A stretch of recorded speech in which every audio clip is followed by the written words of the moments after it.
Devices across Durban were inspired to do so by the teachings of militant group Islamic State. Well, that's the shocking claim made by prosecutors, who've also told the court that at least 8 ISIS flags were found on one of the properties raided. Well, ENC's Tatia has been following the story, joining us now from the mosque in Verulam, that's north of Durban, that's on the north coast, that was attacked allegedly by the same suspects. Desan, a very good morning to you. What are prosecutors basing this claim on, other than finding those flags on those properties that were raided? Well, Rebecca, lots of detail coming out in court for a change. As you know, there's been very little information that's been given out to the media and the public since we saw the series of attacks from earlier this year. Now, you are right, I am outside the Imam Hussein Mosque, and this is where many people thought that the series of attacks had started. There was an incident here in May where one of the members of this mosque was stabbed. The other members of the mosque were also injured. And then a few days later, there was an incendiary device that was found on the property.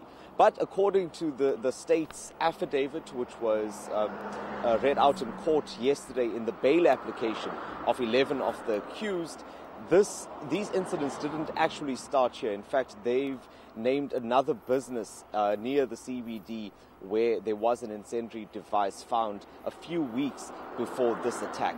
But coming to that ISIS link that the state is alleging, they're basing this on the fact that they say investigators found ISIS flags, they found propaganda, they even found a manual which details how to construct a bomb, as well as some of the teachings of ISIS in an article that was published by the terrorist organization.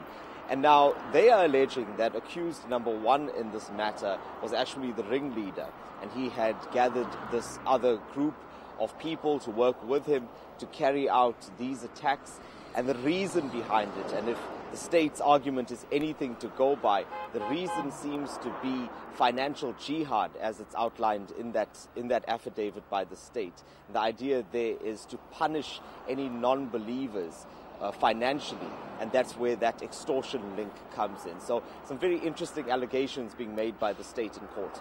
Well, Desan, what does this actually mean now for the actual investigation? Because, you know, historically, when there's been inklings, or we've had a clue about terror groups, and now with ISIS, one would imagine that we might have international investigating bodies wanting to now get involved. What do we know at this stage about what happens to the investigation now?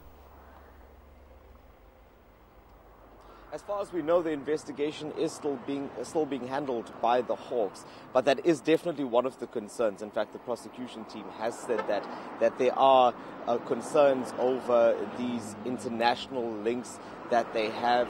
For now, the investigation is still continuing, though, to explore further that kind of terrorism link. And it's also interesting, Yuveka, that this was really the first time that those details have been laid bare, especially that word terrorism and terrorist organizations. And we heard that in court. Remember, prior to this, we'd been told that the motive was really just extortion, because there were businesses that were being targeted, and businesses of not just Woolworths, but other private businesses as well. So now, as the investigation unfolds, they will be looking at this ISIS link, because there was also allegedly a training facility in another suburb in Durban of Reservoir Hills, and that's where all of these activities were supposedly planned. Very worrying indeed. Thanks very much for that update. We understand that case back in court tomorrow there in the Verulam Magistrates Court. Tatia keeping an eye on that story for us.